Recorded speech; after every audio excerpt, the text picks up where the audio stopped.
నమస్తే 99 టీవీకి స్వాగతం. నేను రవిశంకర్ విళ్ళ.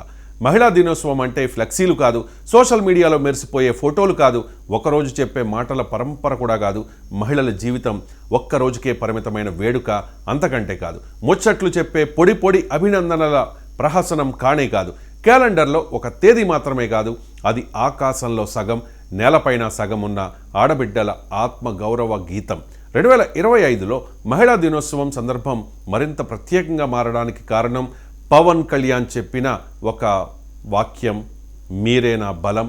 ఈ ఒక్క మాట లక్షలాది డ్వాక్రా మహిళల మనసుల్లో ఆశ, గౌరవం, ఆత్మవిశ్వాసం నింపింది. మహిళలు అంటే ఒక శక్తి, మహిళ అంటే ఒక పోరాటం, మహిళ అంటే ప్రతినిత్యం కనిపించే ఒక అజేయమైన సత్యం. మహిళా దినోత్సవం ఈసారి ఒక చరిత్రను సృష్టించింది. జనసేనాని పవన్ కళ్యాణ్ మహిళల్ని మీరే నా బలమని చెప్పిన ఈ ఒక్క వాక్యం వెనుక ఉన్న అర్థం ఏంటి? డ్వాక్రా మహిళలే రాష్ట్రానికి వెన్నెముక అని పవన్ కళ్యాణ్ ఎందుకు నమ్ముతున్నారంటే, డ్వాక్రా మహిళలు సాధారణంగా ఎక్కడా కూడా స్టేజీలపై కనిపించరు, మైకులు పట్టుకుని మైమరిపించే ప్రసంగాలు చేయరు. కానీ ఇళ్లను నడిపే శక్తి వారి చేతుల్లోనే ఉంటుంది. ఊరు నిలబడాలన్నా, ఇల్లు గడవాలన్నా వీరే ఆధారం. పొదుపు సంఘాల పేరుతో మొదలై ఇంటి ఆర్థిక వ్యవస్థను, తద్వారా గ్రామీణ ఆర్థిక గమనాన్ని శాసించే అదృశ్య శక్తులు వీరు. పిల్లల చదువు, ఇంటి ఆరోగ్యం, ఆఖరికి ఆపదలో అండగా నిలిచేది కూడా వీరి శ్రమే.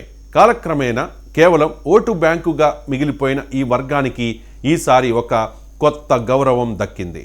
అందుకే ఈసారి జరిగిన కార్యక్రమానికి ప్రత్యేకత వచ్చింది.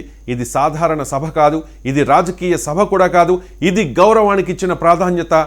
రాజకీయ సభల్లో సాధారణంగా నాయకుడు మధ్యలో ఉంటే కార్యకర్తలు కింద ఉంటారు. కానీ అక్కడ సీన్ రివర్స్ అయింది. డ్వాక్రా మహిళలను తన పక్కన నిలబెట్టుకుని, మీ పొదుపు చిన్నది కావచ్చు, కానీ మీ ధైర్యం హిమాలయాలంత పెద్దది అని జనసేనాని గర్జించినప్పుడు ఆ సభా ప్రాంగణం ఒక్కసారిగా ఉద్వేగంతో ఊగిపోయింది. పలువురు మహిళలు ఆ మాటల్లో తమ జీవితాల కథను చూసుకున్నారు.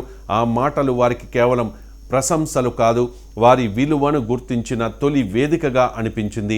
ఇది కేవలం రాజకీయ ప్రసంగం కాదు, అణచివేయబడ్డ ఆత్మవిశ్వాసానికి దక్కిన పట్టాభిషేకం. సినిమాల్లో పవన్ కళ్యాణ్ పాత్రలు మహిళా పక్షపాతంగా ఉంటాయి. బలమైన మహిళా పాత్రలకు ఎప్పుడూ ప్రాధాన్యం ఇచ్చినట్టే రాజకీయాల్లోకి వచ్చిన తర్వాత కూడా అదే భావన కొనసాగింది.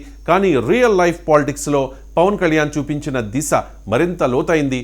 అధికారం ఉన్నవాడిని బలం అనుకోలేదు, అవసరంలో ఉన్నవాడిని అక్కున చేర్చుకోవడమే నిజమైన బలమని పవన్ కళ్యాణ్ నిరూపించారు.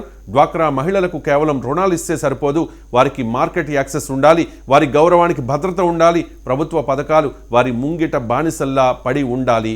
ఇదే పవన్ కళ్యాణ్ విజన్. ఈ ప్రోగ్రాం ఒక రోజు జరిగే ఈవెంట్ కాదు, ఇది జనసేన రాజకీయ దిశకు ప్రతిబింబం. ఇప్పటివరకు అంచుల్లో నిలబడ్డ వర్గాలను మధ్యకు తీసుకురావడం, వారిని వినడం, వారిని గౌరవించడం, ఇది మాటల్లో కాదు చర్యల్లో కనిపించాలి అన్న ధోరణి. ఈసారి మహిళా దినోత్సవం డ్వాక్రా మహిళలకు గుర్తుండే రోజుగా మారింది. కారణం సింపుల్, వారిని చూసి, వారితో మాట్లాడి, వారికే నమస్కారం చేసిన నాయకుడు ఆ రోజు అక్కడ ఉన్నాడు కాబట్టి. సభ చివరిలో పవన్ కళ్యాణ్ చెప్పిన ఒక వాక్యం అక్కడి ప్రతి ఒక్కరిని మౌనంగా చేసింది. మీరు బలంగా ఉంటే ఈ రాష్ట్రం ఎప్పుడు బలంగా ఉంటుంది. ఇది కేవలం నినాదం కాదు, మహిళల పట్ల పవన్ పెట్టుకున్న నమ్మకం. రాష్ట్ర భవిష్యత్తు మహిళల బలంతోనే నిర్మితమవుతుందనే ఒక భావన.